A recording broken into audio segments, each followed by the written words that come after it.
As of December 2021, McDonald's has a total number of 2,935 stores operating throughout Japan. In contrast, MOS Burger, which has the second largest amount of stores in Japan as a burger fast food chain, claims to have around 1,300 stores, according to the official website. KFC comes third at 1,172 stores.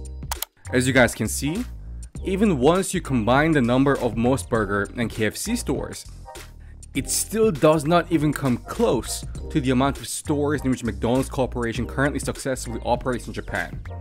So it should come as no surprise to you guys that McDonald's ranked very first in terms of revenue across all fast food chains in Japan in the year 2021 with 253 billion yen. This equals to around 1.8 billion US dollars.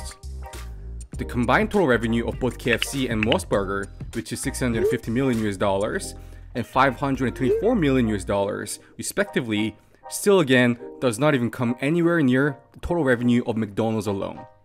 And for many Japanese people, McDonald's is not just a fast food chain, but an integral culture of Japanese society itself. So how did this American burger chain reach this untouchable, almost sacred status in an island nation 10,000 kilometers away from the US? Let's find out in today's video. Hi, I'm Aaron. I'm a Waseda University Poli-Sci Economics graduate. And I'm Ellen, and I majored in Japanese language in university. And welcome to today's video. I'll be doing most of the presenting, but my wife Helen here plays just as much, if not more work on the channel, all the way from most of the final editing to the thumbnails. それでは行きましょう。 When you guys think of McDonald's, what image comes up in your mind? I think for most people, including myself, it is just a typical fast food chain with no special connotations.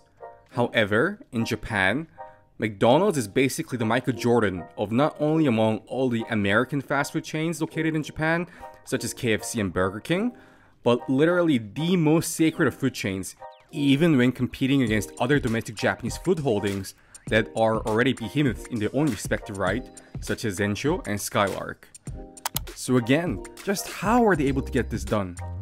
I think some of you guys might remember what I said in one of my previous videos of how Japan did not properly have delivery apps widely implemented, even in the big cities such as Tokyo, until they were hit with a big crisis such as the pandemic, which gave them no option but to adapt delivery apps. But can you guess the only food chain in Japan which had its own reliable delivery app even way before the pandemic? That's right, the good old McDonald's. And this instance comes to symbolically represent the core reason as to how McDonald's gained this untouchable status in Japan, loved by unparalleled number of Japanese people. And I'm not just talking about how they had delivery apps way before the Japanese society as a whole began to adapt them. No. But it is because of their adherence to the good old Adam Smith espoused type of capitalist values of chasing self-interest. Let's go back to one of the quotes said by the founder of the free market economic theory, Adam Smith himself. It is not from the benevolence of the butcher, the brewer, or the baker that we expect our dinner, but from their regard to their own interest, end quote. And this idea is basically the essence of how McDonald's operate in Japan and why they are so successful. It's not that the management and employees in McDonald's Japan are so kind and caring that they were actually the only food chain in Japan to deliver cold ice cream sundaes right in front of your doorstep during a boiling summer day in Tokyo, even back in the old days, such as 2013. No, not at all. The reason why they did that was because they saw the demand for food delivery service, even though there was no food delivery apps back then, and no food chain in Japan did it back at the time.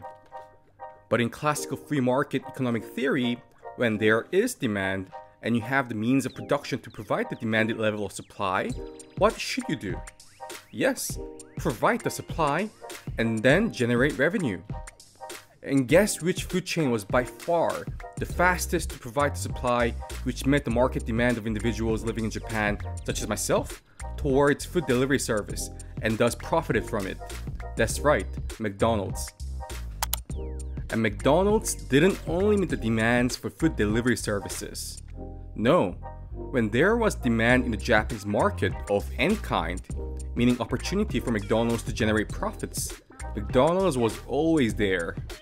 Let me give you some more examples. Like I said in my previous video, there are many Japanese salarymen who work overtime and work until the late hours. However, there was not much of a place for them to go and sit down if they missed the last train or wanted to grab a last bite to eat before they went back home.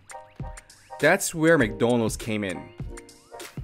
McDonald's saw the demand for late night hours operation and subsequently supplied it in a swift fashion.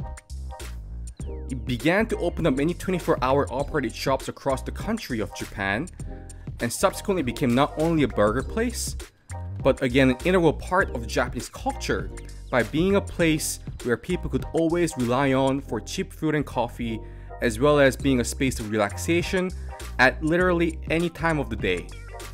And that brings me to my next point.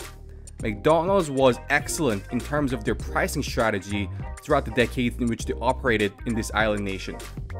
Many people know that Japan was unfortunately plagued with a 2 decades long economic stagnation after the collapse of the real estate market bubble in the late 1980s. People's wages subsequently went down, which meant that people became more frugal with their limited financial capital. And because the general population generally did not spend as much money relative to that of most other nations, prices of items subsequently began to go down in Japan as in accordance to traditional economic theory. This is largely known as deflation, an economic problem in which the Japanese government officials, as well as scholars, have been attempting to combat for a long time. So what did McDonald's exactly do once economic stagnation began in the 1990s and the general population became more frugal? That's right, more value menus which suited the tastes of the more thrifty Japanese populace. In fact, McDonald's Japan is still widely known for its value menus and the general affordable nature of its entire menu set. As the participants of a survey who stated McDonald's as the absolute favorite fast food chain were asked as to exactly why they enjoyed McDonald's so much, the vast majority of them stated its low prices, specifically their 100 yen dollar menus, as their best point. But did McDonald's always compete primarily based on their low prices in order to find business success in Japan? Absolutely not. Prior to the collapse of the Japanese real estate bubble, when the Japanese economy was thriving by undergoing its Japanese economic miracle, I think you guys can guess what kind of pricing strategy McDonald's implemented at that time. That's right, the more luxurious, premium food type of image, you know, as in, look, this is what the victorious Americans eat. And now thanks to McDonald's, you can finally experience the exquisite American dining culture in Japan here as well. So they opened up their very first McDonald's Japan store in the nation's most fancy neighborhood of Ginza, sold the food at relatively higher price points, and found large success with its premium image strategy. So this type of strategic pricing, in which McDonald's in Japan successfully implemented over the years based on the changing economic atmosphere of the nation, is also a core reason as to why they were able to succeed to such untouchable status in Japan. And it also definitely helped that when there was indeed market demand for certain products of a particular price range or a service, and McDonald's subsequently provided it, its competitors just kind of stood there and watched.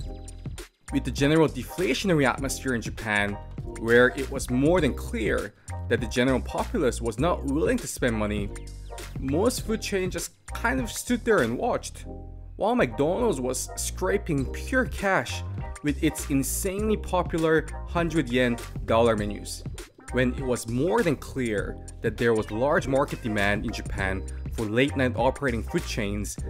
Most business chains just kind of again stood there and watched, while McDonald's once again was scraping cash left and right across Japan by opening up its 24-hour establishments. So these are the reasons why McDonald's is the unquestionable king of all food chains across the entirety of Japan, and the situation does not seem like it is going to change anytime soon.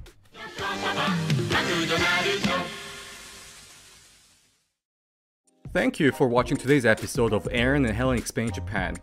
If you like this video, please make sure to give the video a like and a subscribe, as well as follow us along in other platforms such as Twitter and Instagram as well. But most of all, please check out our book, where we get into a 47,000 word research journey into exploring many of the secrets of the Japanese collective psyche.